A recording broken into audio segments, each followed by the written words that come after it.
Chers amis, bonsoir. Je suis heureux d'accueillir pour une nouvelle conférence Jacques Sapir, qui est un familier des Mercredis de la NAR. Il nous avait parlé, voici à peu près 2 ans, des rapports entre stratégie et politique. Et en fait, c'était une conférence quasiment introductive à un livre qu'il vient de publier, qui s'appelle Chronique stratégique. Je laisse à Jacques Sapir le soin de présenter ce livre et ensuite, s'il le veut bien, il répondra à nos questions. Jacques, tu as la parole. Merci beaucoup Bertrand. Merci. Bonjour à tous. Bon, on a eu des petits problèmes de technique, mais ça semble résolu. Alors, je vous montre d'abord le livre. C'est celui-ci. Et donc, je voudrais développer un exposé autour de 3 points. Tout d'abord, pourquoi ce livre? Ensuite, quels ont été les principes ou les idées qui ont guidé mes choix dans les chapitres? Enfin, quelles sont les conséquences que l'on peut en tirer, et en particulier autour de la nécessité de penser en stratège la situation de la pandémie, le Covid, que nous vivons actuellement. Donc, premier point, pourquoi ce livre? En fait, c'est à la fois le croisement d'une expérience personnelle, mais aussi de choses que j'ai découvertes depuis maintenant une quarantaine d'années sur les liens importants qui existent entre l'économie et la stratégie. Et ces liens conduisent en fait à réhabiliter la question du pourquoi face à la question du comment. Alors évidemment, les économistes, en particulier les économistes dits orthodoxes, enfin disons du courant orthodoxe en économie si on préfère, ont plutôt tendance à poser la question du comment, qui n'est pas une question par ailleurs sans importance, mais qui me semble très secondaire par rapport à la question des finalités, autrement dit de la question du pourquoi. Alors, je reviens sur tout d'abord la question d'une expérience personnelle. Bertrand le sait, un certain nombre d'entre vous, les plus anciens, le savent, mais en même temps que je menais une carrière d'économiste universitaire, j'ai mené une autre carrière plus discrète de consultant pour le ministère de la Défense. Et c'est une carrière qui s'étend en fait de 1988 à 2004. Dans ces années, j'ai donc travaillé pour divers services du ministère de la Défense, toujours en tant que consultant civil. J'ai été amené à représenter le ministère de la Défense dans une série de réunions. Et évidemment, ceci a été extrêmement important pour moi pour saisir mieux les implications et surtout la manière dont se construit un raisonnement stratégique. Alors, il faut dire d'ailleurs que quand j'ai rejoint le ministère de la Défense comme consultant, j'avais déjà une expérience de travailler sur les questions stratégiques avec Alain Jox depuis 1982. Voilà. Mais à partir de 1988, évidemment, c'est quelque chose qui a complètement changé de nature. Et là, je me suis beaucoup plus impliqué dans la réflexion stratégique en travaillant avec toute une série de responsables. Il y en a peut-être 2 dont les noms vous diront quelque chose. Le premier, c'était le général Paris, sous les ordres duquel j'ai travaillé pendant 4 ans. Et le second, c'est Pierre Conessa, sous les ordres duquel également j'ai travaillé un certain nombre d'années. Donc, cette expérience personnelle qui était très riche, qui était extrêmement intéressante, m'a conduit à, je dirais, préciser toute une série d'idées que dont j'avais pu avoir l'intuition, en particulier en travaillant avec Alain Jox, mais surtout, et c'est peut-être ça le point le plus important, à avoir un regard non pas d'extériorité, mais d'intériorité par rapport à toute une série de choix stratégiques. Et évidemment, quand vous rencontrez des acteurs, même si vous-même vous n'êtes pas en tant que tel un acteur de la décision, mais quand vous rencontrez des acteurs, quand vous parlez avec eux, quand vous les faites parler en particulier, vous comprenez mieux d'abord comment se construit une décision stratégique dans la réalité, et surtout, je dirais, l'importance de ces petits détails, l'importance aussi du hasard dans la prise de certaines décisions. Donc, la question, par exemple, quand il y a un choix entre plusieurs décisions possibles, le basculement vers une décision peut très bien être le fait du hasard. Et par ailleurs, ne jamais oublier que même les gens, je dirais, avec l'ancienneté ou l'expérience la plus impressionnante, et j'en ai rencontré quelques-uns, eh bien, ils peuvent commettre aussi des erreurs. Certains d'entre eux, d'ailleurs, le reconnaissent. Certains d'entre eux le reconnaissent. Et ces erreurs, quand on sait les analyser, quand on est capable de les analyser, elles vous apprennent énormément de choses. Donc ça, c'est un premier point. Alors le deuxième point, c'est beaucoup plus sur les liens entre économie et stratégie. C'est une vieille idée que j'ai eue en fait au moment où j'écrivais ma thèse d'État. Et c'est là où je me suis dit, rencontrant justement la question des choix stratégiques faits par l'Union soviétique dans les années 30, qu'il y avait un lien tout à fait évident entre l'économie et la stratégie, qu'une partie du raisonnement économique pouvait être réécrit dans le langage de la stratégie, mais qu'inversement, une partie du discours stratégique pouvait être réécrit aussi dans le langage de l'économie. Et là, je voudrais vous signaler un livre alors, qui est paru en anglais, qui a été écrit par un de mes collègues russes, une personne âgée, il doit avoir pratiquement 15 ans de plus que moi, qui enseigne à la fois aux États-Unis et en Russie. C'est Vladimir Kvint. Je cite d'ailleurs dans mon ouvrage le sien. Et Kvint a écrit un ouvrage, alors c'est un ouvrage qui est normalement destiné à des étudiants avancés en gestion, mais où il pose directement la question de la stratégie, et il fait cette remarque qui me semble extrêmement importante, que à partir du moment où on est rentré dans une forme de gouvernement par le nombre, hein, vous connaissez la thèse de Suppiot là-dessus, qui me semble assez juste, comment utiliser le nombre, le chiffre, le calcul comme mode de gouvernement, à partir de ce moment-là, il y a eu une perte de la compréhension de la stratégie, que ce soit d'ailleurs chez les hommes politiques, enfin dans le personnel politique, mais aussi parfois chez les militaires. Et là, je me suis rendu compte, donc discutant et lisant Kvint, et puis j'ai discuté plusieurs fois avec lui parce que je le connais maintenant assez bien, à quel point ce qu'il disait pouvait se rattacher à ce qu'avait écrit en 1985 un auteur israélien, Martin van Creveld, qui a écrit plusieurs livres tout à fait impressionnants, alors sur l'histoire de la logistique, mais aussi sur la prise de décision stratégique. Et je recommande toujours son livre de 1985, qui pour moi a été une lecture extrêmement importante.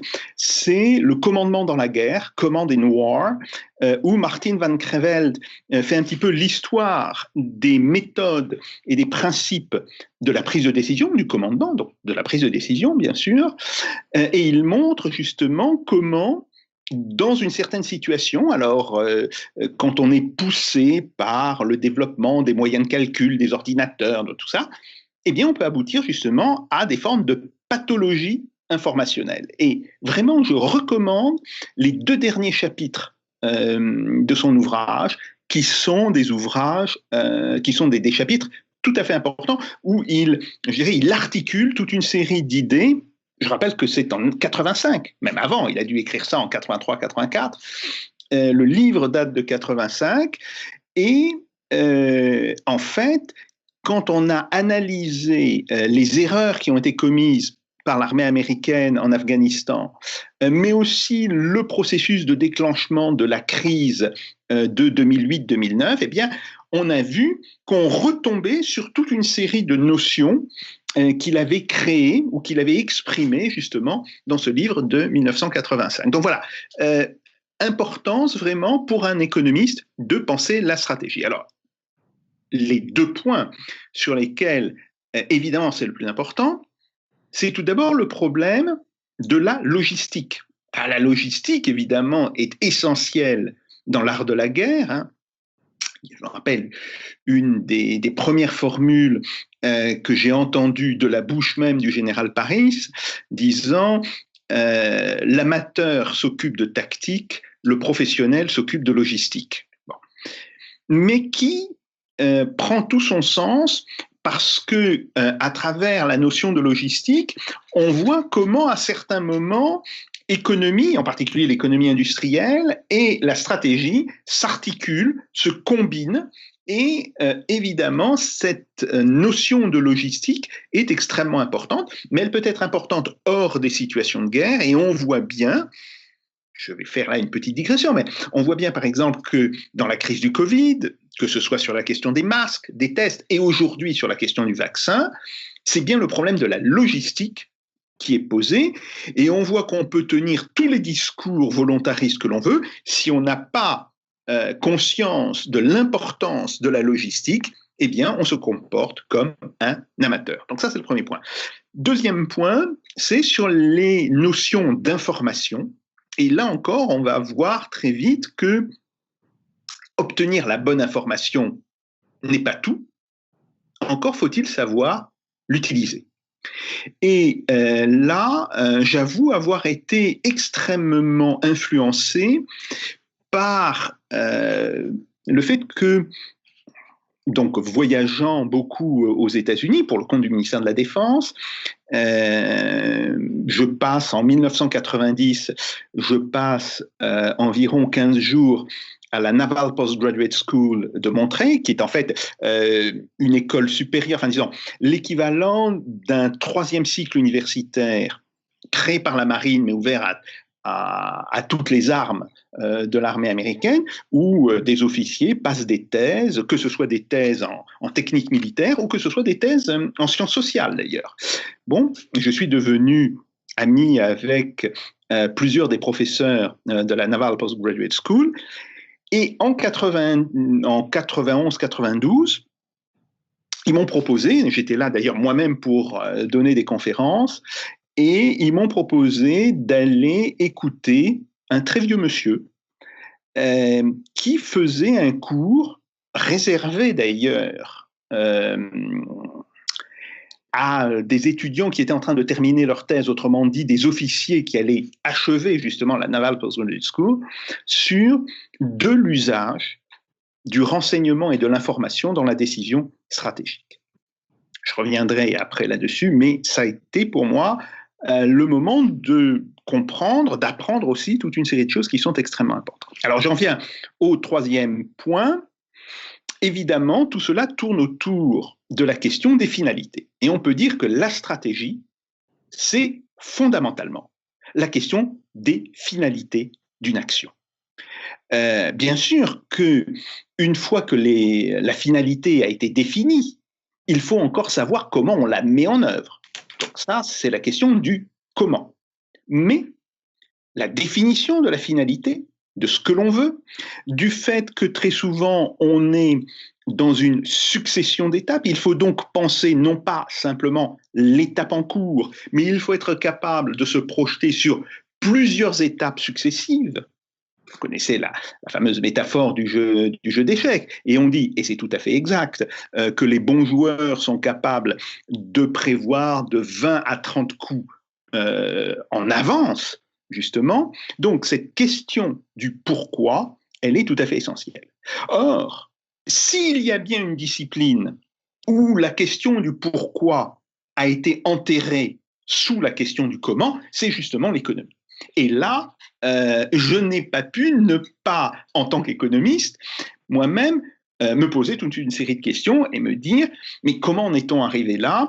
Comment certains économistes ont-ils pu imposer dans notre discipline cette idée d'un espace lisse, d'un espace sans friction, d'un espace sans rugosité et surtout d'un espace avec un seul temps. Autrement dit, où tout doit se jouer dans une seule période. L'idée d'une succession de périodes et le fait que les acteurs économiques pourraient, par exemple, changer de comportement, changer de position dans ces différentes périodes est globalement exclu par cette pensée qui est fondamentalement la pensée néoclassique. Donc, là, ça me fait réfléchir sur toute une série de choses et par ailleurs, je relie ça au problème de l'incertitude radicale, car justement, la stratégie, eh bien, elle tient compte de la possibilité toujours de cette incertitude radicale et il faut toujours se méfier quand quelqu'un qui est en position de prendre une décision stratégique vous dit « nous avons tout prévu ». En général, ça laisse à penser qu'il va y avoir un très gros problème. Bon. Donc, c'est un petit peu pour cela que je me suis intéressé aux questions stratégiques et j'ai donc été amené à faire des petites notes de lecture, des notes de lecture de 4500 signes, d'ouvrages historiques ou portant précisément sur les questions de stratégie pour la revue de l'Association des professeurs d'histoire-géographie, pour la PHG. Et je me suis dit que c'était un petit peu bête de résumer en 4000, 4500 signes un ouvrage qui pouvait parfois faire jusqu'à 500 pages. Et donc, j'ai écrit des notes de lecture beaucoup plus vastes que la note de lecture qui a été publiée, et j'ai publié ces notes de lecture sur mon blog, que ce soit sur les crises ou parfois avant dans Russe Europe, avant que ça s'appelle Russe Europe en exil, bien entendu. Et je me suis rendu compte à un moment donné que tout ceci formait... Il y avait une continuité, en fait, dans ce que j'avais écrit, et qu'il pouvait être intéressant pour des lecteurs de présenter justement cette continuité, disons, de restituer au lecteur cette continuité, qu'il n'ait pas besoin d'aller courir de droite à gauche sur tel ou tel site pour retrouver les papiers, et d'avoir rassemblé les principaux papiers que j'avais écrits. Alors, justement, quel a été mon choix, quels ont été les critères de mon choix pour ces papiers? J'ai décidé de retenir 4 questions qui me semblent tout à fait essentielles. La première question, évidemment, c'est la question qui touche au plus près au lien, à l'interface entre la pensée stratégique, la pensée militaire et la pensée économique. Et on le voit, par exemple, autour de 3 thèmes. Le thème de la mobilisation, qui est un thème fascinant, si vous voulez. Pendant très longtemps, la pensée qui régnait sur l'art de la guerre, c'était que la guerre avait besoin d'argent.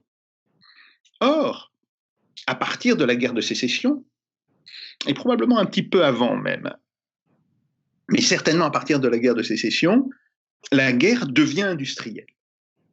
Or, à ce moment-là, ce qui compte, ce n'est pas tant l'argent que la capacité de production et la capacité, d'une certaine manière, à réorienter rapidement sa production. Alors évidemment, quand on parle de ça, on pense à l'expérience de la Première Guerre mondiale, qui a été absolument fondatrice, je n'en disconviens pas, mais on oublie qu'il y a eu d'autres épisodes de cette mobilisation industrielle, en particulier dans la Seconde Guerre mondiale.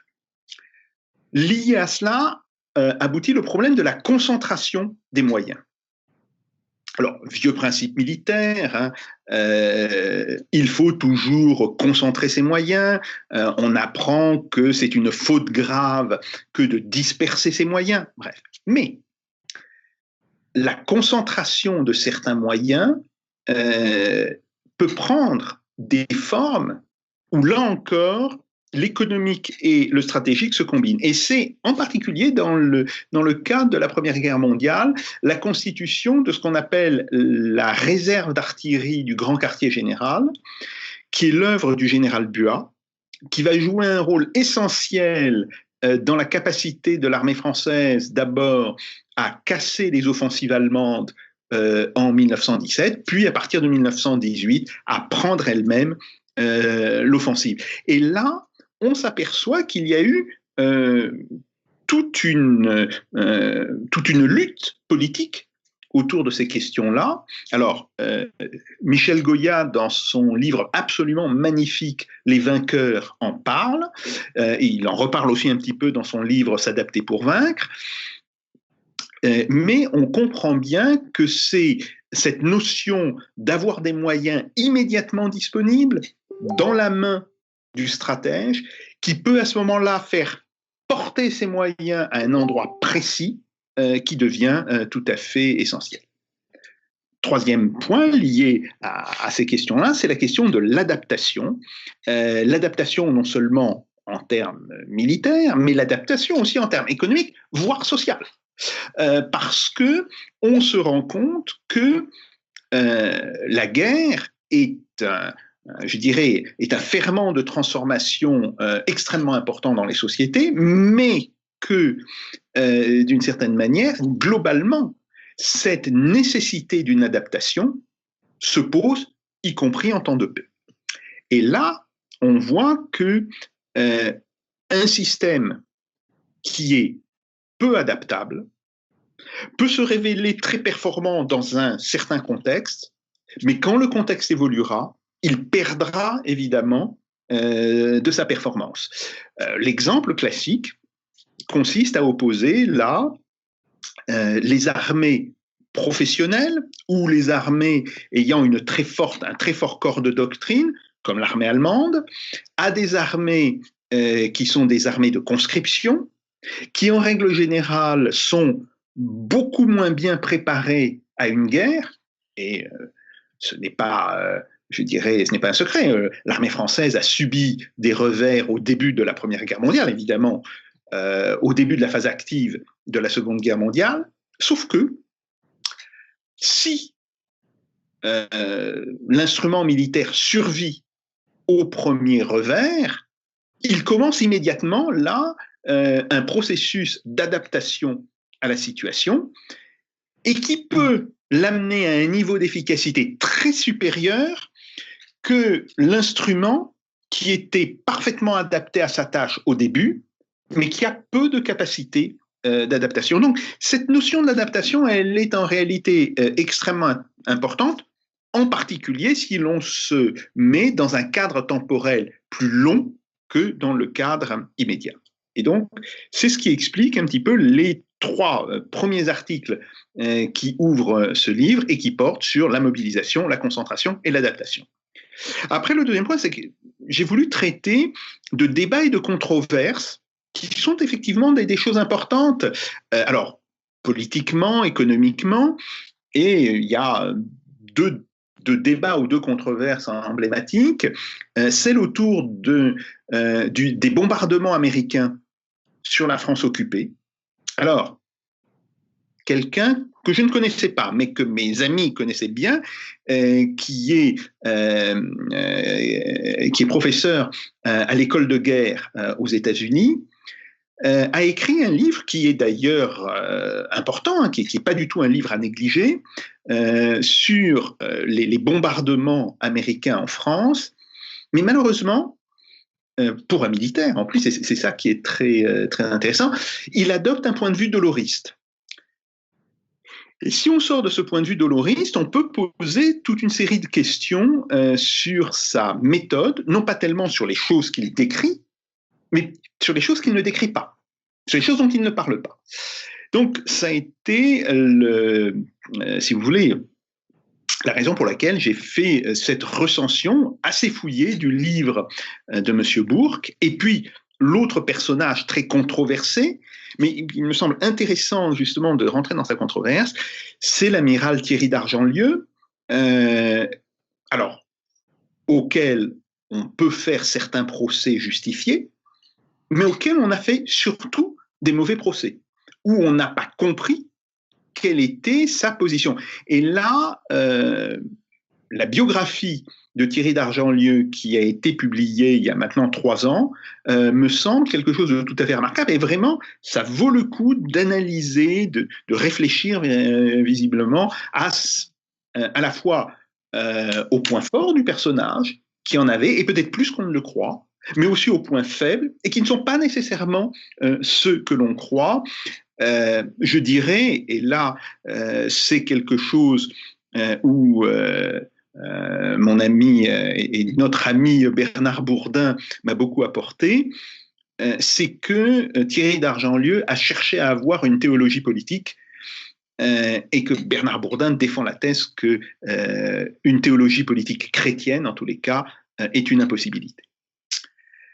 Le troisième point, alors on va retrouver beaucoup plus mon tropisme sur l'Union soviétique et la Russie, c'est évidemment l'analyse de toute une série de choses qui ont porté autour de l'entrée de l'Union soviétique dans la guerre, alors la manière dont l'armée soviétique a été vue par l'armée française, la question du pacte, la question de Barbarossa, mais aussi la question de Koursk. Koursk, victoire soviétique, c'est indéniable, mais est-ce une victoire à la Pyrrhus? Est-ce une victoire stratégique sur fond de défaite tactique? Là encore, il convient d'analyser plus précisément les choses et de voir dans quels termes a été posée justement la question de la décision stratégique, tant du côté allemand que du côté soviétique. Enfin, le dernier point, c'est que quand on parle de stratégie, on parle très souvent de symboles. On ne peut pas extraire la question des finalités de la question de la symbolique de l'action politique. Et là, on voit 3 symboles, disons, il y a 3 livres qui m'ont amené à me pencher sur cette question. Le premier, c'est l'ouvrage remarquable fait sur l'Indochine avant la Seconde Guerre mondiale, et sur le rôle de l'Indochine dans la stratégie japonaise. C'est un livre tout à fait remarquable et qui pose des questions qui, par moments d'ailleurs, en éludent. Alors, en éludent. Non, je suis peut-être un peu trop méchant. On ne peut pas exiger d'un auteur qu'il soit capable de regarder tous les terrains. Et comme l'auteur était un grand spécialiste de la question des archives japonaises, et c'est ce qui rend d'ailleurs son livre absolument passionnant, il a peut-être manqué des choses sur d'autres terrains. Le symbole de Bir Hakeim. Aujourd'hui, symbole un petit peu oublié, symbole qui a été très important dans le discours gaulliste de légitimation de l'action, alors par rapport aux Français, mais aussi, il ne faut jamais l'oublier, par rapport aux Anglais et aux Américains.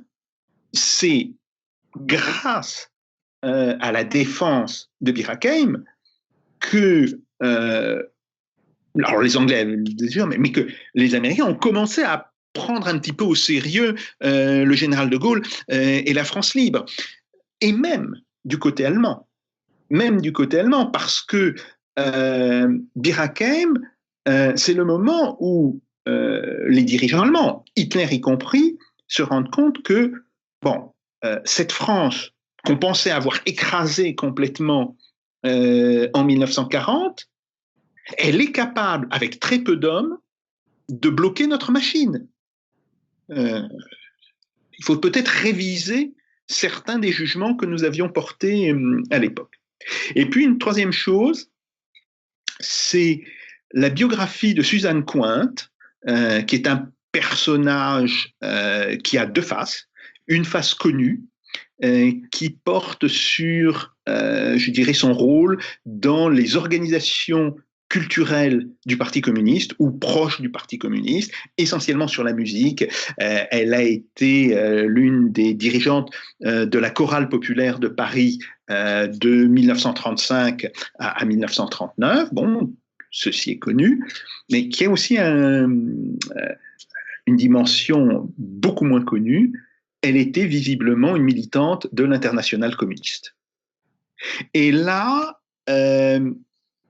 je l'ai déduit, c'est quelque chose dont son biographe ne rend pas compte. Oui, il dit oui, ah oui, elle a été dans le réseau Trépère. Oui, avec quelles responsabilités? Des responsabilités très hautes.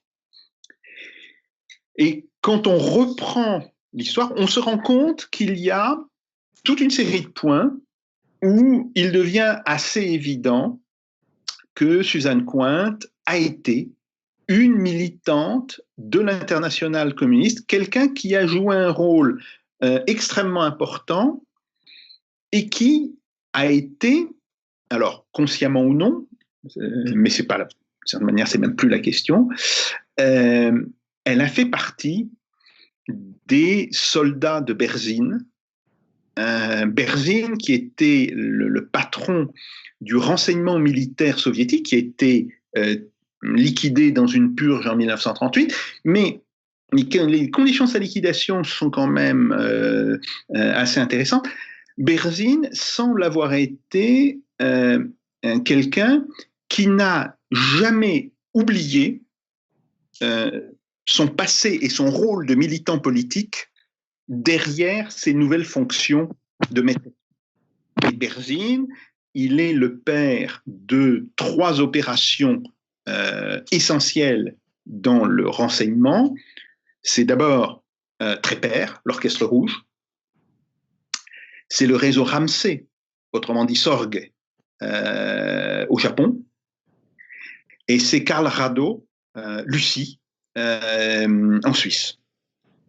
Et là, à travers ça, on se rend compte qu'il y a toute une réflexion à avoir justement sur cette question de comment recueille-t-on le renseignement en temps de guerre et surtout qu'est-ce qu'on en fait? Est-ce qu'on croit ou est-ce qu'on ne croit pas?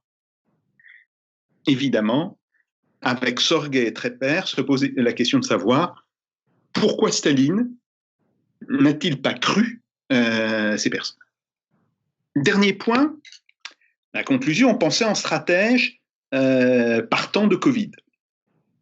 Alors, oui, penser en stratège dans la mesure où le pouvoir politique est surpris par cette épidémie. Nous l'avons tous été, si vous voulez, il n'y a pas de raison de reprocher sa surprise au pouvoir, sauf que, en réalité, quand on connaît un petit peu les choses, on sait qu'il y avait une réflexion stratégique développée dès 2004-2005 sur la question sanitaire, autrement dit, qu'un certain nombre de gens avaient pensé les conditions de résilience de la France, de l'économie et de la société française à une épidémie, et que l'ensemble du travail qu'ils avaient fait et l'ensemble même des mesures qu'ils avaient commencé à prendre a été liquidé par morceaux par 3 présidents. Nicolas Sarkozy, qui a joué, surtout à la fin de son mandat, qui a eu une influence très néfaste. François Hollande, où là, on a continué à liquider ça. Et évidemment, les 2 premières années d'Emmanuel Macron. Et sur cette question de la capacité, disons, de la stratégie à adopter face à une épidémie, eh bien, j'essaye de rassembler l'ensemble des choses dont j'ai pu parler dans les 12 chapitres précédents et de me dire est-ce qu'il n'y avait pas en réalité une manière de poursuivre la réflexion qui avait été commencée en 2003-2005 autour du SARS. Cette réflexion, elle a vraiment débuté au moment de l'épidémie du SARS. Est-ce qu'il n'y avait pas une manière de faire et est-ce que là, il n'y avait pas des choses à adopter ou disons, où on pouvait s'inspirer directement de pratiques militaires transposées dans la sphère civile. Je donnerai, pour conclure, juste un exemple, la question des lits de réanimation. Alors, tout le monde dit, c'est un scandale, la France n'avait pas assez de lits. Oui. Je signale que c'est un point important, ce n'est pas le seul point.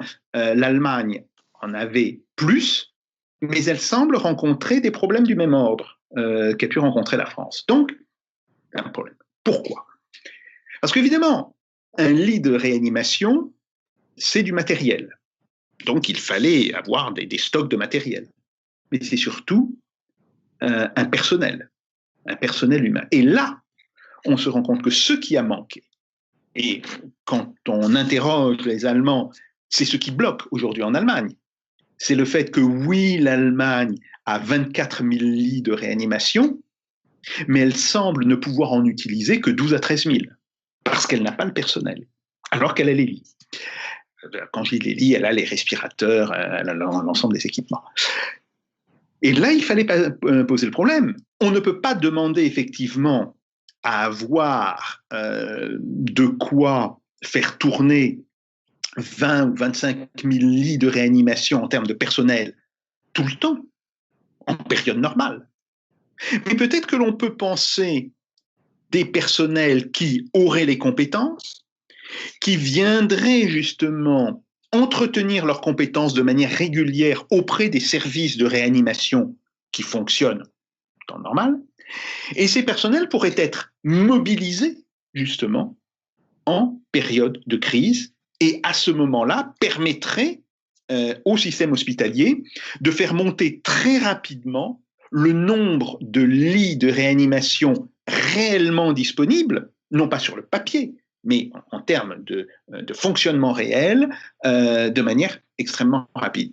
C'est quelque chose dont je parle à la fin du livre, et c'est quelque chose, si vous voulez, où je me dis que fondamentalement, s'il y avait une véritable pensée stratégique, elle se serait posée cette question, autrement dit de savoir, oui, évidemment, on ne peut pas demander à l'appareil de santé français d'être tout le temps en capacité d'affronter une épidémie comme celle que nous vivons actuellement. Ça n'aurait pas de sens. Ça ne serait probablement pas supportable en termes de coûts. Bien. Mais ce qu'il faut lui demander, et ce que l'on aurait dû préparer, c'est la capacité à mobiliser en quelques semaines un personnel réparti sur d'autres fonctions, mais qui aurait déjà eu les compétences pour traiter de ces questions et qui aurait permis à ce moment-là de multiplier par 3 ou 4 la capacité normale que nous avions en termes de réanimation. Donc, ça a demandé une véritable réflexion stratégique, ça a demandé de prévoir des systèmes d'incitation, de prévoir des systèmes de rémunération pour que les gens acceptent d'aller se former tous les 3 mois ou tous les 6 mois dans des services de réanimation. Mais donc, ça implique de se poser toute une série de questions stratégiques. Donc voilà, telles sont les raisons pour lesquelles j'ai écrit ce livre. Merci beaucoup Jacques. Je pense que tout le monde m'entend. Oui. Est-ce que vous m'entendez? Oui, tout à fait. Oui, donc j'ouvre le débat. Ceux qui veulent prendre successivement la parole n'ont qu'à se signaler. François? Oui, vous m'entendez là? Oui, oui. Il faut que j'achète votre livre parce que en 40 minutes, on n'a pas le temps de vraiment se plonger là-dedans. Mais je voudrais vous poser une question. Enfin, j'ai eu l'impression, enfin, j'ai retrouvé dans votre exposé une évolution que j'ai vue, moi, que j'ai vécue dans ma discipline personnelle, qui est comment dire, la bagarre, la bataille entre le qualitatif et le quantitatif.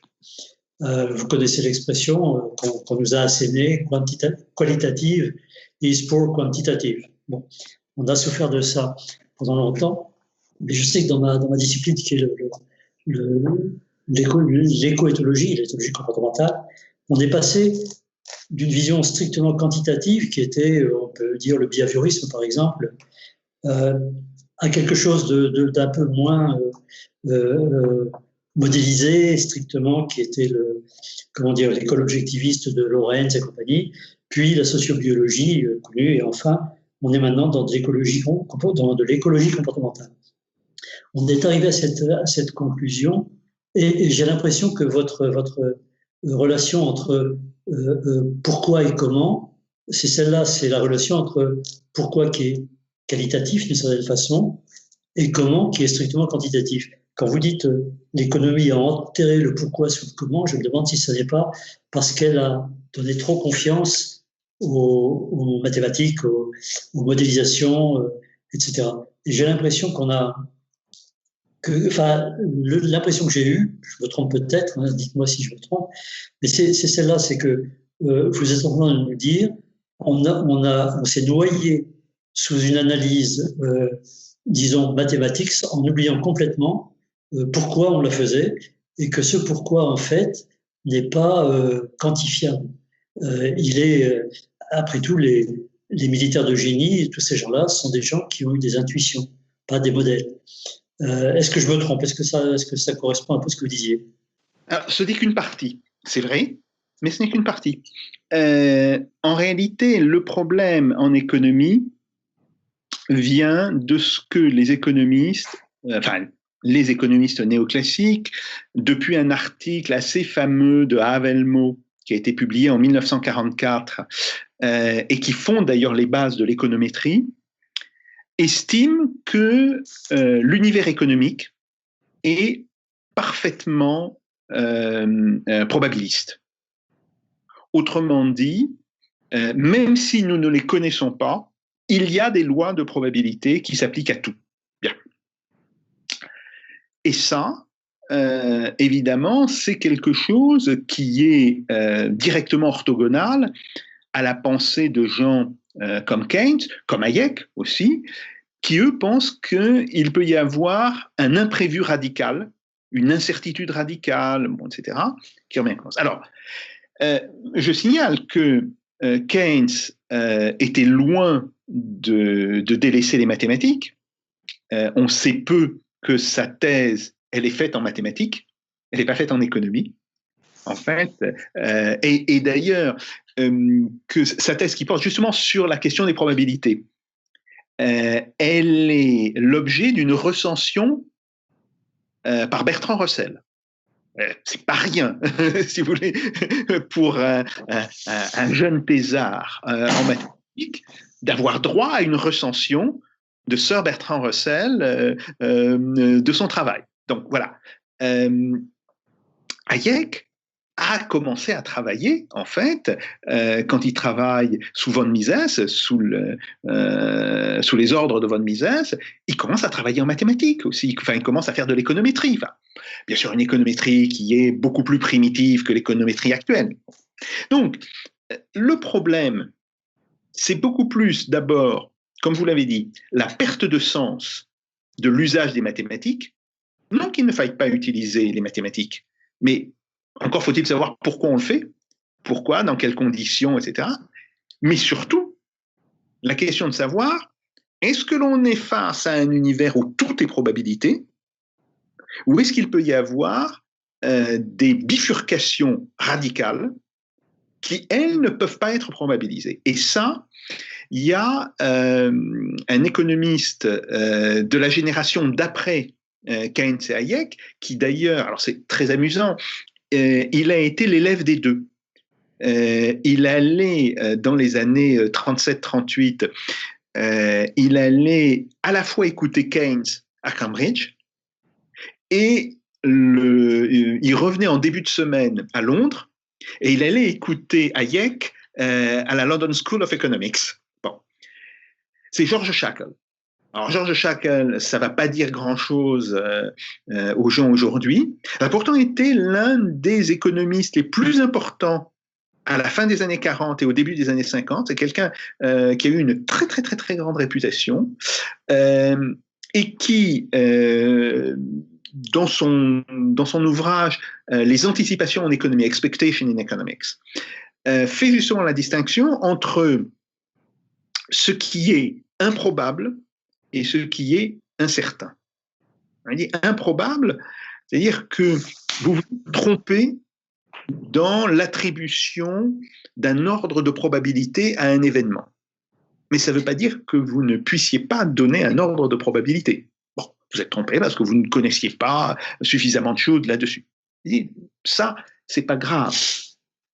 Mais quand on est face à l'incertain, c'est-à-dire à l'événement que personne ne pouvait probabiliser, là, quand il survient, cela provoque un effondrement des anticipations des acteurs économiques qui met longtemps à se stabiliser et à se reconstruire.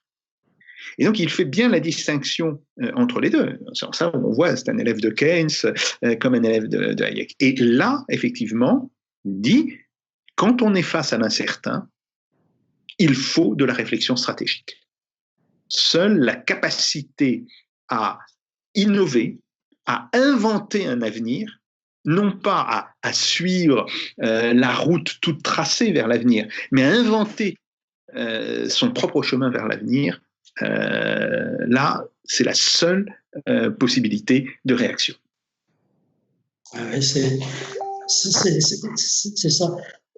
C'est très proche de ce qui se passe à l'heure actuelle en écologie, où on a la vieille bataille entre Laplace, déterministe, et Poincaré, avec cette vision chaotique.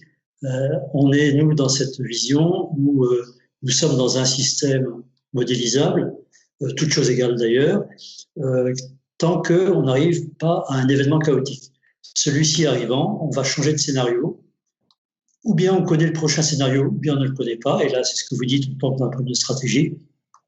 Et l'objectif actuel, c'est de trouver les indicateurs qui nous permettent de penser qu'un événement chaotique va peut-être arriver, parce que ça, par définition, ils ne sont pas prévisibles. Ah, c'est intéressant, vous m'ouvrez des perspectives dans ma propre discipline. Merci beaucoup. Qui veut poser une question? Dans cette attente, je vais en poser une à Jacques. Jacques, en étudiant l'URSS, tu avais parlé d'économie mobilisée, si je me souviens bien.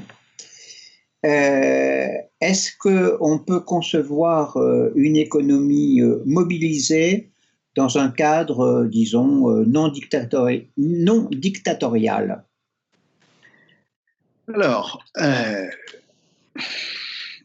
on a quelques exemples, mais qui renvoient toujours à des pouvoirs politiques qui, s'ils ne sont pas dictatoriales, sont quand même des pouvoirs politiques extrêmement forts, effectivement. Ceci dit, on a eu une forme de mobilisation, bien sûr, très différente de la forme de mobilisation économique qu'il y avait dans le système soviétique, mais on a eu des formes de mobilisation dans l'économie française de la fin des années 40 jusqu'à la fin des années 60, en réalité.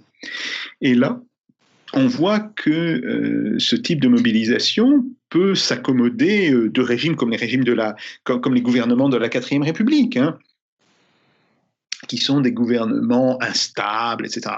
Mais avec, il faut quand même le dire, une administration très forte et très unifiée autour du projet qu'elle veut mettre en place. Les autres cas, c'est des cas qui sont quand même plus discutables. C'est l'économie japonaise de 1945 à grosso modo 1990.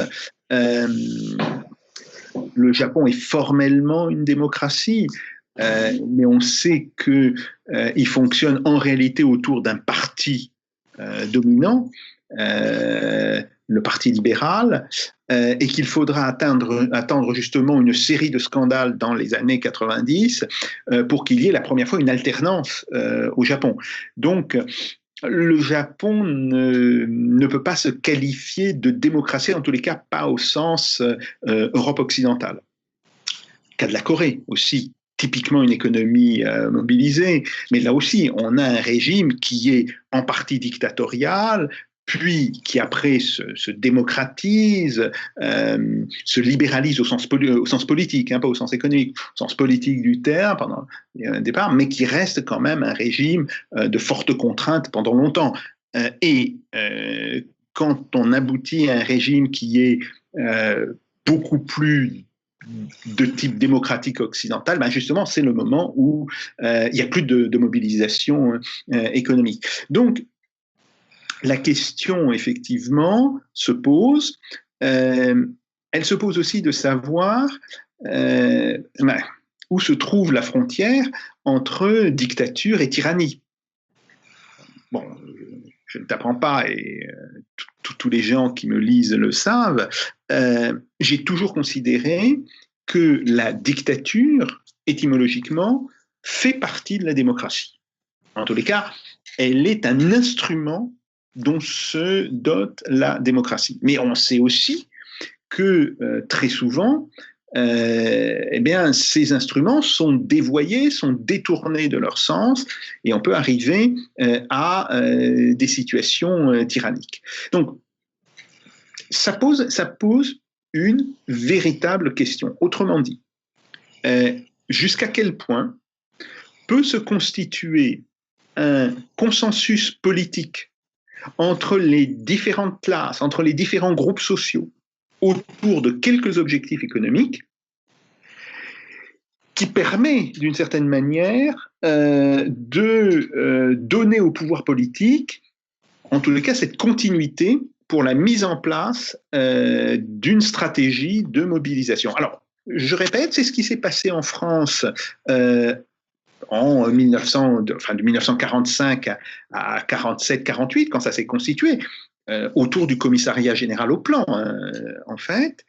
Mais là, c'était bien le souvenir de la Seconde Guerre mondiale, le souvenir de la défaite de 40, qui joue un rôle absolument décisif, le fait en plus qu'une partie des élites politiques avait été déconsidérée, soit par leur rôle dans la défaite, soit par leur rôle dans la collaboration sous le régime de Vichy, qui a permis la constitution de cette, je dirais, de cette forme d'homogénéisation entre les classes sociales, les groupes sociaux, les mouvements politiques, en dépit de conflits importants qui pouvaient les opposer par ailleurs, mais qui n'a tenu que jusqu'aux années 60.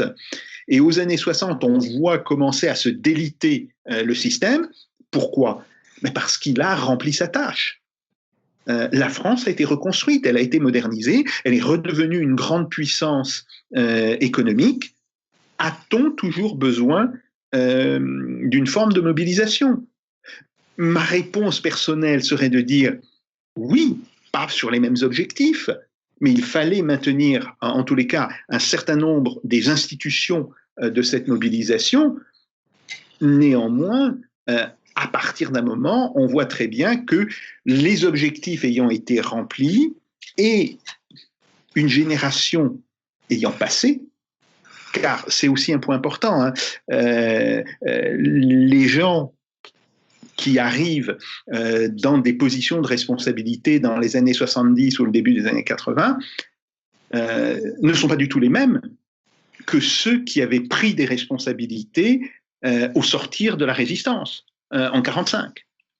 Ils n'ont pas du tout la même mémoire, ils n'ont pas du tout la même expérience de vie. Bon. Et donc là, effectivement, on voit que assez rapidement, cette forme d'économie mobilisée tend à se déliter. Oui, alors quand tu dis que la dictature fait partie de la démocratie, tu fais immédiatement bondir, peut-être pas notre public, mais tout un public extérieur qui ne connaît pas tes écrits. Est-ce que tu pourrais préciser un tout petit peu ce que tu entends par là? C'est très simple. D'abord, c'est le fait de constater que dans toutes les constitutions démocratiques, il y a des mécanismes d'état d'urgence. Et que cet état d'urgence implique que le pouvoir exécutif prenne le pas sur le pouvoir législatif, quitte à accepter un contrôle a posteriori. Le cas classique, c'est l'article 16. Alors, bien sûr, il y a tout le problème d'où vient cette notion d'état d'urgence, d'extremus necessitatis. La nécessité fait loi. On sait que ça a été introduit dans le droit constitutionnel français par un homme, René Capitan, qui était un grand lecteur de Carl Schmitt, en réalité, mais qui était aussi un résistant. Donc, il y a une double filiation. Et puis, en remontant plus, je reviens là à la définition et à l'utilisation de la dictature, alors cette fois-ci au sens étymologique du terme, sous la République romaine, où il s'agit d'un pouvoir séparé et au-dessus des deux consuls pour régler soit une situation militaire particulièrement grave, c'est le cas de Fabius Cunctator, après la défaite devant Hannibal, qui est nommé dictateur. Bon, il y a plusieurs cas de ce livre, ou alors un conflit particulièrement grave entre la plèbe et les comices tributes et le Sénat.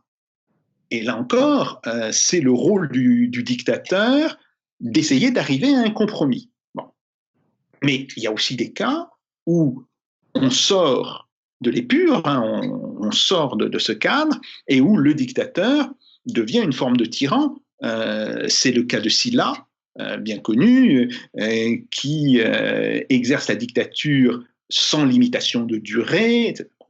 Car il faut rappeler que le dictateur, normalement, est élu, il n'est pas autodésigné, c'est un élu, et il est élu pour un temps limité, alors 6 mois ou 1 an, bon, et qu'après, il peut être soumis à un contrôle, que ce soit des assemblées ou que ce soit du Sénat, sur son action passée.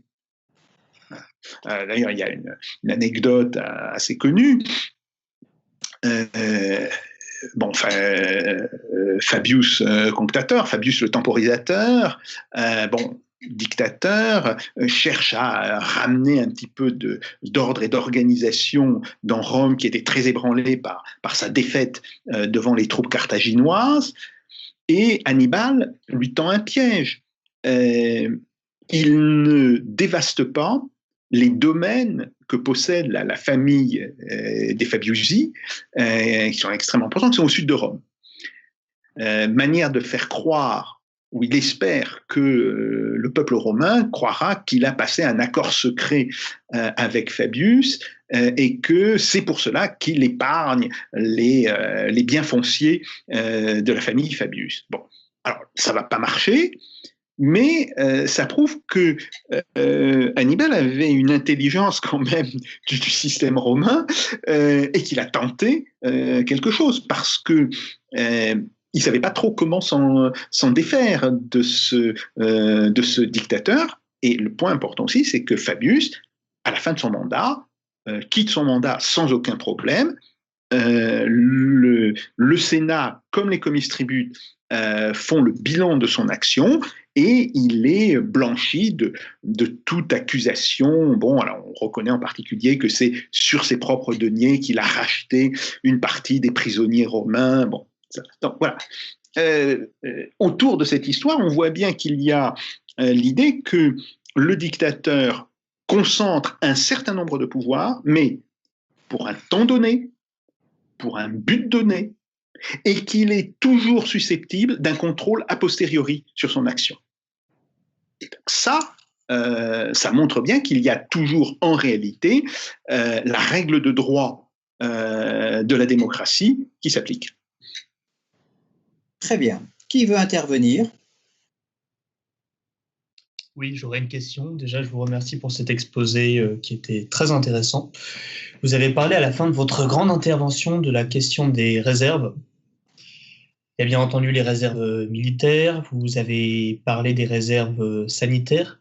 Est-ce qu'il y a d'autres domaines dans lesquels vous pensez qu'il serait nécessaire d'avoir des réserves pour véritablement entrer en stratégie dans le monde actuel? Merci. Alors oui, on peut penser dans le domaine monétaire, hein, les réserves de change. Ce qui permet par exemple à la Russie, qui est très dépendante du niveau d'activité économique du reste du monde, puisqu'elle est exportatrice, alors pas seulement de pétrole, mais quand même d'hydrocarbures, puis aussi d'autres métaux. Et évidemment, dès qu'il y a une chute de l'activité au niveau mondial, eh bien ces exportations chutent, ce qui lui permet de voir venir sans beaucoup d'angoisse des péripéties de l'économie mondiale, c'est qu'elle a des réserves qui sont amplement suffisantes, qui sont probablement d'ailleurs excessives. Hein. Moi, je pense qu'elles sont excessives. Bon. Mais je reconnais que les dirigeants russes avaient dans l'idée d'éviter le retour d'une crise comme celle d'août 98, et c'est pour ça qu'ils ont voulu absolument accumuler des réserves pour cela. Donc oui, on le voit aussi, les capacités de production dans le domaine industriel, mais même au niveau d'une entreprise. Si cette entreprise sert un marché dont le développement est parfaitement planifiable, ou en tous les cas obéit à des lois statistiques, oui, il n'y a pas de problème, elle va toujours pouvoir ajuster son appareil de production à l'évolution du marché. Mais si le marché passe brutalement par des pics de demande, et puis par moments, il y a des creux de demande extrêmement importants. Cas du marché du transport aérien, si vous voulez. Aujourd'hui, les grands avionneurs, hein, que ce soit Airbus, que ce soit Boeing, bon, ils ont appris à fonctionner à la fois dans des périodes où ils vont livrer peut-être 250 avions dans l'année, et puis dans des périodes où ils n'en livrent que 50 ou 60. Autrement dit, ils ont appris, quand il y a des problèmes importants, à stocker des capacités de production. Et ça, c'est une logique qu'il faudrait que l'on intègre au niveau de la politique gouvernementale. Qu'on ne laisse pas des industriels le faire seuls, même si dans certains cas ils le font très bien, mais dans d'autres cas où ils ne savent pas le faire. Donc il faudrait qu'il y ait aussi un cadre qui soit capable de penser cela. Merci beaucoup. Autre question, je vous en prie. Je vais en poser une, moi, Bertrand. Merci, Oui. Jacques. Vous parlez à la fin de votre livre, je vais même vous citer, vous dites « Il faut rappeler qu'une véritable stratégie à l'échelle de la nation n'est possible que si les acteurs ont une vision claire du bien commun. » Mais en fait, peut-être n'est-il pas là déjà le problème, en fait. Je vais m'expliquer. À l'heure actuelle, on ne peut pas vraiment dire que les politiques ont une vision claire, ne serait-ce que de ce qu'ils veulent faire. Alors déjà de une, ils ont les mains liées par comme vous le dites vous-même maintes fois, l'Union européenne, la Banque centrale, mais aussi n'ont-ils pas aussi un problème de vision à long terme, tout simplement en fait de la politique qu'ils pourraient mener, et donc justement de ces potentielles stratégies avec par exemple les réserves dont vous parliez, réserves sanitaires ou réserves militaires.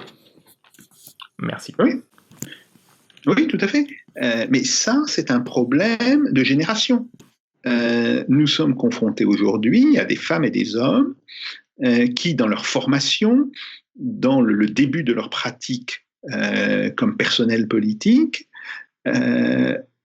n'ont pas été en contact avec cette idée de se porter dans l'avenir de manière lointaine et qui considèrent que finalement le long terme, ce n'est qu'une succession de périodes de court terme. Ce qui est d'ailleurs le raisonnement de la science économique telle qu'on leur a enseigné. Et là, je retrouve tout à fait les effets idéologiques de l'économie néoclassique, qui ne conçoit pas le long terme, qui ne conçoit qu'une succession de court terme. Et c'est bien là où il y a un véritable problème. Aujourd'hui, les seuls dirigeants qui sont capables par la pensée, de se poser la question « Où sera notre pays dans 20 ans, dans 30 ans, dans 40 ans, voire dans 50 ans ?» Ce sont les dirigeants chinois, ça c'est indiscutable, et les dirigeants russes, mais pas les autres. Et donc là, il y a un véritable problème, parce que ça, on devrait quand même l'apprendre.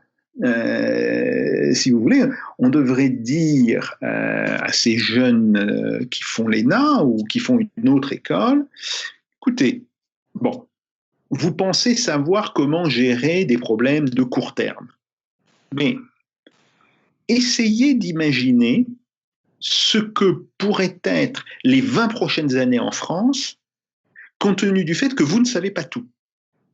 Donc, quels sont les risques d'imprévus qui pourraient surgir et comment, dès aujourd'hui, anticiper la possibilité de ces imprévus? Ça, personne ne le fait. Donc c'est plus une question d'enseignement, d'éducation, et qui doit être d'autant plus importante que, évidemment, pour quelqu'un qui était jeune haut fonctionnaire en 1950 ou en 1952, il n'avait pas besoin qu'on lui dise ça. Il l'avait inscrit très profondément dans son cerveau, même s'il ne le formulait pas de cette manière-là, sur le thème où il peut y avoir une guerre, il peut se passer plein de choses, donc il faut toujours faire la part du pire. Et ça, c'est quelque chose d'important. Mais vous savez, dans les mémoires pour le grand dauphin, qui sont attribués à Louis XIV, parce que celui qui les a écrits ou pas, ça c'est un autre problème. Mais bon, il y a un aphorisme suivant. Il écrit toujours prévoir le pire, l'espérance est mauvais guide. Et c'est un principe de base de l'action politique. C'est vraiment un principe de base. Bon. Alors, il ne l'a d'ailleurs pas toujours suivi, c'est un autre problème, mais vous savez, il ne serait pas le premier à dire il faut faire cela et à faire tout, pour d'autres raisons, des choses tout à fait différentes. Mais ça, c'est typiquement le type de mentalité qui devrait être déjà remise en avant dans les écoles, je dis comme l'ENA, HEC, ce genre de choses, quoi. Est-ce que vous m'entendez? Oui. Oui, on vit en ce moment un épisode qui me donne l'impression de rassembler à petite échelle un peu tout ce que vous nous dites sur la logistique, les réserves, les stratégies, les tactiques, le savoir pourquoi, le comment, etc. C'est la guerre du Sahel, où on n'est pas sûr de savoir pourquoi on y va. Enfin, j'ai l'impression qu'il y a beaucoup de points qui se posent. Est-ce que vous auriez une réflexion, une analyse à nous donner sur ce sujet-là? Vous avez raison, hein, l'engagement français en Afrique subsaharienne, enfin au Sahel, pose évidemment des questions stratégiques. Alors effectivement, pourquoi y est-on? Alors bien sûr, on va dire oui, on y est allé à l'époque parce qu'on voulait éviter que se constitue une base djihadiste d'où pourraient partir des opérations contre la France. Bien, mais c'était à l'époque. Est-ce qu'on peut toujours tenir le même raisonnement aujourd'hui?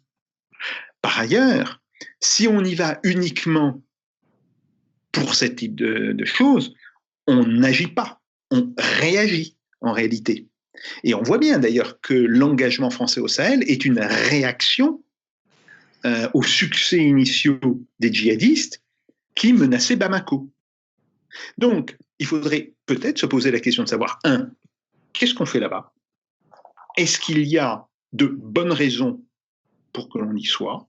S'il y a de bonnes raisons, est-ce que ces raisons nous sont propres à nous? Quel cas, ça pose un vrai problème. Ou est-ce qu'elles sont partagées par un certain nombre d'acteurs étatiques de la région? Et dans ce cas, si elles sont partagées, on peut peut-être avoir une forme d'accord plus importante là-dessus. Donc oui, je crois que malheureusement, on est englué dans de l'opérationnel. On se pose des questions, comment va-t-on empêcher à telle bande de djihadistes de pénétrer, comment va-t-on combattre telle autre bande. Bon, on réfléchit à ce genre de choses, ok. On réfléchit à l'utilisation de nouveaux moyens techniques, les drones, ok. Mais on ne se pose pas la question de fond, qui est qu'est-ce qu'on fout? À quoi on sert? Et à quoi ça nous sert? Donc, c'est là où il faut reprendre la question, en comprenant d'ailleurs qu'il n'y aura pas une seule réponse. On sera confronté à des réponses multiples. Et ces réponses multiples, elles vont à la fois nous concerner, nous, comme elles vont concerner les acteurs étatiques de la région. Tant qu'on n'aura pas ce type de débat sur ça, que Mélenchon a proposé, il y a quelques semaines, qu'il y ait un débat au Parlement sur l'intervention française. Alors lui, il voudrait se servir de ça comme tribune pour dire nous devons quitter le Mali, le Niger, etc. Tout ce qu'on fait là-bas, c'est du néocolonialisme. Bon, c'est simplé. Je ne dis pas que ce soit complètement faux, mais je dis c'est simplé. Bien. Il y a quand même d'autres motifs pour qu'on soit là-bas. Mais sur le fond, oui, il faut un débat politique d'une certaine manière. Rappelons-nous, l'engagement a été décidé par le président, par François Hollande. Il a été décidé sur une alerte du chef d'état-major qui, grosso modo, arrive dans le bureau de Hollande et lui dit « Monsieur le Président, si nous n'intervenons pas, d'ici 3-4 jours, Bamako va tomber » et qui lui a expliqué les conséquences que cela pouvait avoir. Donc, Hollande réagit, et il réagit bien, il réagit correctement, hein, si vous voulez. Sur ce point, j'ai aucune critique à lui faire. Mais il n'y a pas eu de réflexion. On était purement dans la réaction. Alors, il y a des moments où, effectivement, on est obligé de, comme on dit, de parer au plus pressé. Mais il ne faut pas rester à ce niveau-là. Il faut prendre après un petit peu de recul, une fois que l'urgence de l'instant est passée, et te dire, bon, ok, on est là. Est-ce que ça vaut la peine qu'on y reste? Est-ce qu'on peut partir? Pourquoi sommes-nous là, etc. Il faut se poser ce genre de questions. Oui, c'est une évidence. Merci. Autre question. Qui veut intervenir?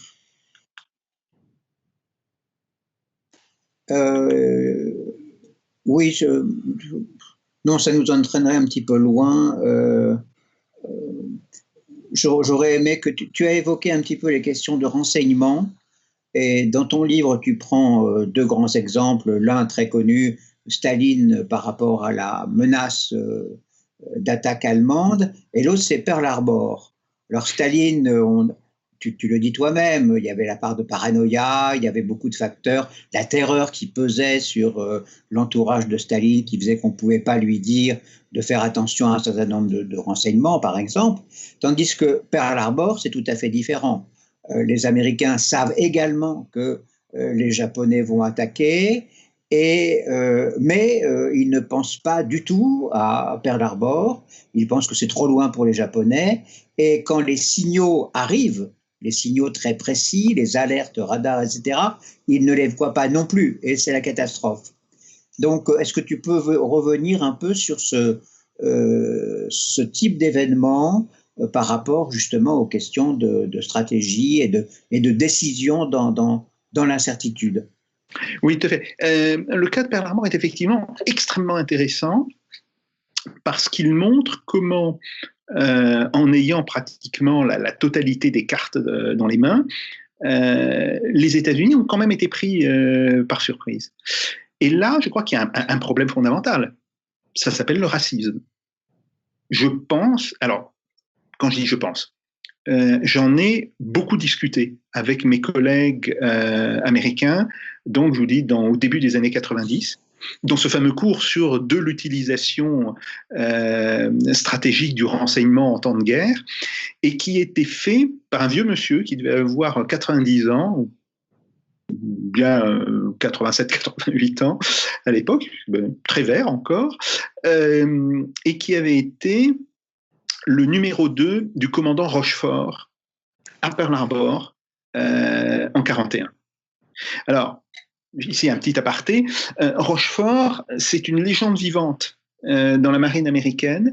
C'est l'homme qui a inventé le système des écoutes à longue distance, qui permettait à la marine américaine de déterminer où se trouvait chaque navire japonais, et qui en plus avait cassé les codes utilisés par la marine japonaise. Donc c'était à la fois un très grand crypto-analyste, comme on dit, et quelqu'un qui avait une science de l'organisation. Bon. Alors, quand je dis du racisme, évidemment, les États-Unis savent que le Japon va leur déclarer la guerre.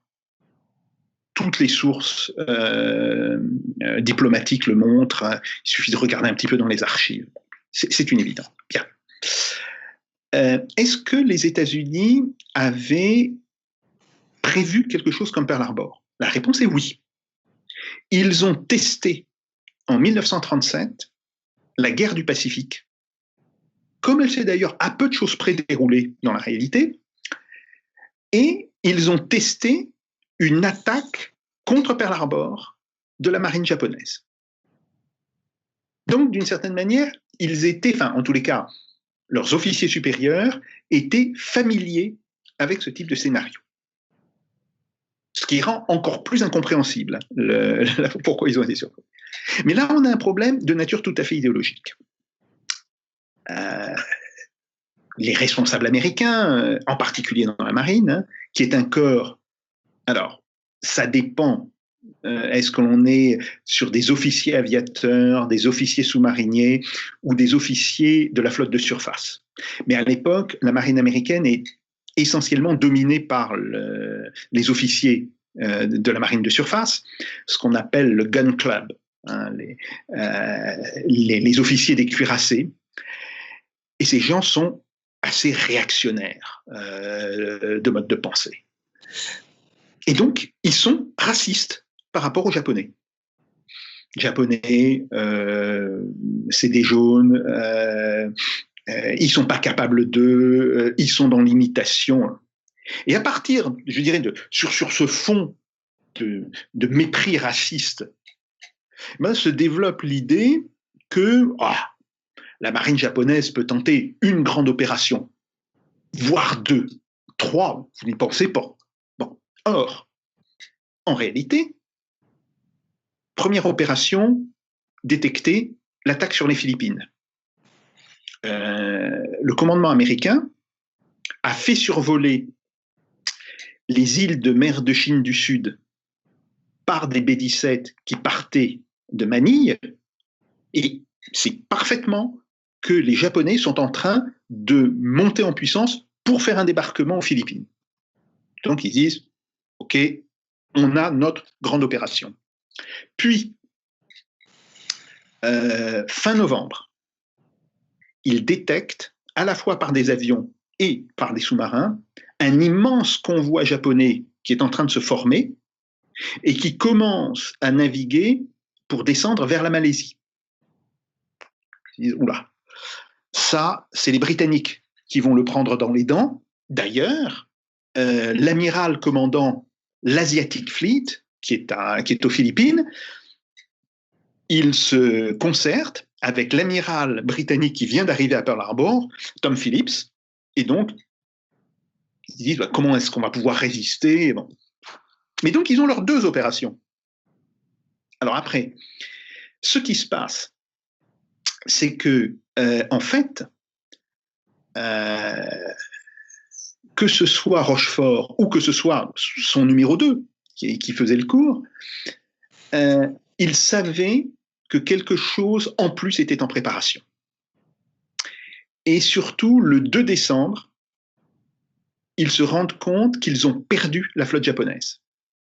Ou plus exactement, qu'ils ont été joués par les Japonais que les Japonais avaient mis les opérateurs radio de leurs grandes unités, des cuirassés, des porte-avions, sur des petits chalutiers qui tournaient dans la baie de Tokyo et qui émettaient.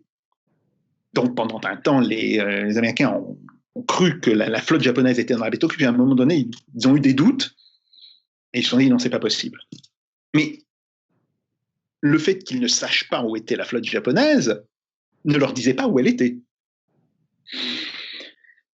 Donc, Rochefort et son adjoint vont, la queue basse, l'échine courbée, dire à l'amiral qui commande la flotte à Pearl Harbor, mon amiral, nous avons perdu la flotte japonaise. C'est pas glorieux, hein, pour des gens qui sont censés faire du renseignement. C'est avouer qu'ils ont eu un échec, ils sont incapables. Et donc le gars me dit, puisqu'il était dans cette réunion, il me dit, et en fait, on pensait que l'amiral Kimmel nous passerait un savon mémorable, et il n'est pas content, mais sans plus. Et la raison, c'est que, et il le leur dit d'ailleurs, j'ai reçu des nouvelles du State Department, donc des affaires étrangères aux États-Unis. Il est clair que les Japonais vont nous attaquer. On a repéré une opération en préparation contre les Philippines, une opération en préparation contre la Malaisie. Voilà. Et là, je pose la question à cette personne et je lui demande, et vous, qu'est-ce que vous pensiez? Vous et Rochefort. Et il me dit, il y avait 50 chances sur 100 pour qu'ils attaquent Pearl Harbor aussi. Alors, comment êtes-vous arrivé à cette idée? C'est très simple, un précédent historique. En 1904, les Japonais commencent la guerre contre la Russie par une attaque surprise sur Port Arthur. Donc, ils ont une espèce de tropisme qui consiste à chercher à détruire la flotte de l'adversaire au mouillage dès le début de la guerre. Alors, est-ce que vous l'avez dit à l'amiral Kimmel? Non. Pourquoi? Eh bien voilà, nous n'avions aucune preuve. Ce n'était qu'une intuition. Et par ailleurs, nous n'avions pas fait notre travail. Nous étions incapables de dire où se trouvait la flotte japonaise. Donc, nous n'étions pas en mesure de formuler une alerte qui pouvait être entendue par l'amiral. Si on avait avancé cette idée, on serait fait sortir du bureau sur le thème « Non, mais écoutez, vous cherchez à camoufler votre incapacité. » bon, etc. Donc, c'est pour ça on l'a pas dit. Alors, c'est intéressant parce que ça prouve plusieurs choses. Un, donc, il y a ce fond raciste, de toutes les manières, qui existe dans la marine américaine et qui convainc absolument la marine américaine que, puisqu'on connaît les deux opérations que montent les Japonais, il ne peut pas y en avoir une troisième. Bon, ça, le premier point. Deuxième point.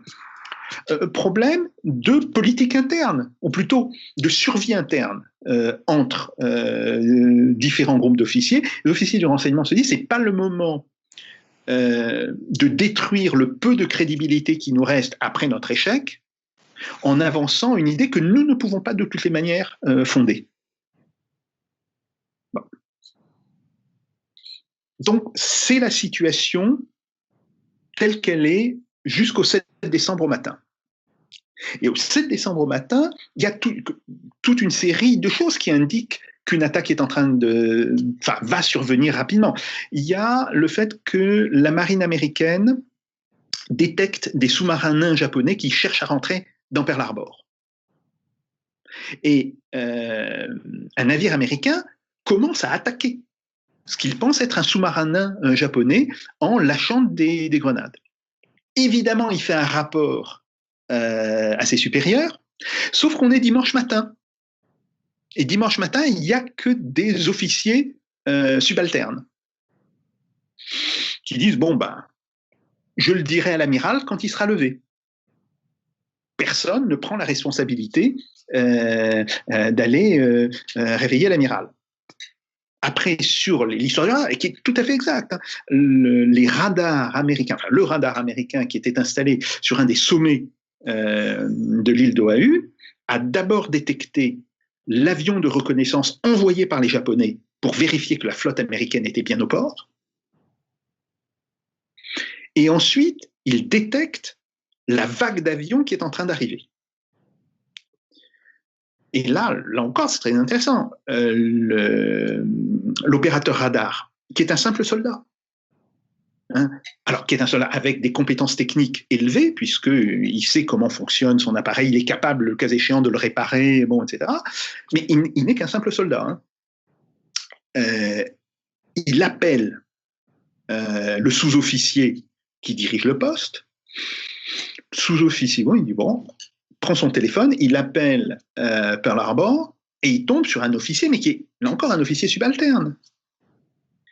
Et l'officier subalterne lui dit ah oui, bon, bah, ça doit être les avions qui viennent de Californie. Mais il faut rappeler que ni les uns ni les autres n'ont vu les avions japonais. Ils doivent se baser uniquement sur les éco-radars, que le radar est quand même une technologie assez nouvelle à l'époque, et donc personne ne sait vraiment si ça marche bien ou pas, etc.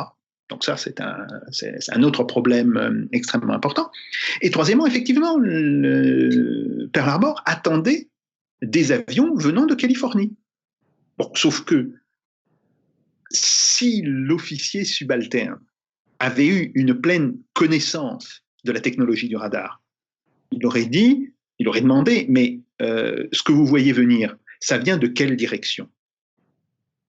À ce moment-là, il aurait répondu du nord. Il serait dit,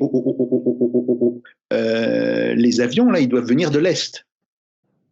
La côte ouest américaine, elle est à l'est par rapport à Pearl Harbor. Donc, il y a quelque chose qui ne colle pas. Bon. Mais comme d'abord, il n'est pas du tout familier avec la technologie radar, il ne sait probablement pas ce que c'est qu'un écran radar. Hein. Deuxièmement, on est dimanche matin.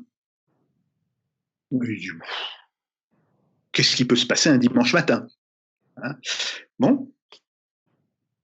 Donc, il ne fait rien et il attend que son remplaçant, qui est d'un grade plus élevé, arrive au bureau pour lui dire qu'il y a un problème. Le problème, c'est que le remplaçant, il arrivera en même temps que les avions japonais. Bon. Un point qui est assez amusant, en 1993, je vais à une réunion de l'Association américaine d'études slaves, la AAASS, qui se tenait justement à Oahu.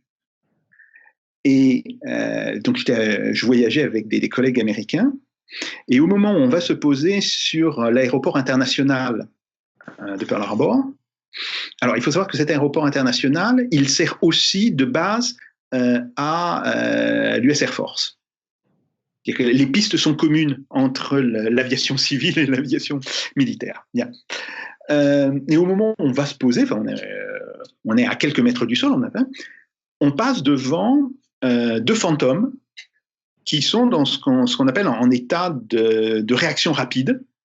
C'est-à-dire que les pilotes sont dans l'avion, bon, le cockpit est ouvert, mais on voit très bien que l'avion, il suffit de fermer le cockpit, d'allumer les réacteurs, et l'avion décolle donc en 1 minute 30 au grand maximum. Je dis, oui, t'as vu ça? Oui, je sais.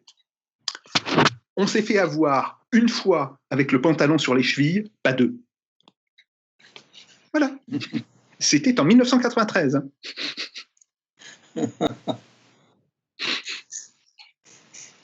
Très bien. Est-ce que vous avez encore d'autres questions à poser? Non. Alors on va... Si, j'en ai peut-être une, Bertrand. Oui, bah alors vas-y, Guillaume. Alors, vous parliez, je vais revenir beaucoup plus tôt dans la conférence, vous parliez justement de la différence entre une armée de conscription et une armée de métier.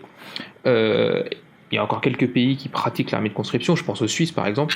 Est-ce qu'une préparation stratégique avec une vraie vision de... Alors les Suisses, les Suisses c'est pas trop dans la mentalité suisse, mais est-ce qu'une préparation est possible avec une armée de conscription où on est obligé maintenant de penser une préparation qu'avec une armée de métier? À long terme, je parle, une stratégie à long terme. Je ne crois pas.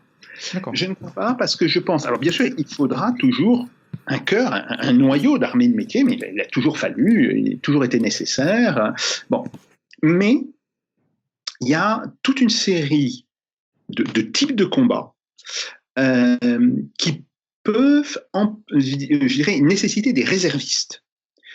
En particulier, le combat urbain. Dans le combat urbain, il est important d'avoir dans l'armée des spécialistes du génie civil, des gens qui connaissent les canalisations, qui savent comment c'est construit, qui savent comment on peut pénétrer d'ailleurs dans une ville via des canalisations, qui connaissent la résistance des bâtiments, etc., etc., etc. On pourrait tout à fait penser que des unités soient constituées, si vous voulez, en incitant des spécialistes du génie civil, les gens qui sont dans la construction, à devenir militaires pour 2-3 ans, moyennant d'ailleurs finances. Bon. Et on leur dit, voilà, vous allez retourner à la vie civile, vous allez retourner à vos activités, mais vous viendrez tous les mois ou tous les 2 mois passer une petite période dans l'armée pour entretenir vos compétences, pour entretenir vos savoir-faire militaires. Et on va vous payer pour ça. Et on va vous payer en fonction de votre salaire. Bon, pour ça. C'est le système de la garde nationale américaine. Et je dis, ça, oui, ça, il faut le faire. Et quand on dit que les États-Unis, c'est une armée de métier, mais on oublie que l'armée américaine peut s'appuyer sur la garde nationale. La garde nationale, c'est des réservistes, en réalité. Alors certains ont fait l'armée, d'autres ne l'ont pas faite. Ils se sont engagés dans la garde nationale, ils ont subi un entraînement de la garde nationale, et après ils font des périodes de rappel régulières, mais c'est quelque chose alors, qui est intermédiaire entre l'armée de métier pure et l'armée de conscription, telle qu'on pouvait l'avoir dans les années 60 ou 70 en France. Ce système, je pense, devrait être utilisé de manière assez systématique. Parce que si un jour, malheureusement, nous sommes confrontés de nouveau à un conflit, ou s'il y a une situation d'urgence, tout simplement, qui nécessite le déploiement de l'armée face à une catastrophe naturelle de très très grande ampleur, on sera obligé de mobiliser si on veut avoir suffisamment de gens pour faire le job. Et donc là, oui, effectivement, c'est le point sur lequel un système de réservisme et de réservistes, je dirais, très particulier, en utilisant des compétences, et surtout des compétences civiles qui peuvent avoir une implication militaire, oui, ça me semblerait extrêmement utile. Très bien. Merci beaucoup. Donc, s'il n'y a plus de questions, je vais remercier en notre nom à tous Jacques pour son exposé.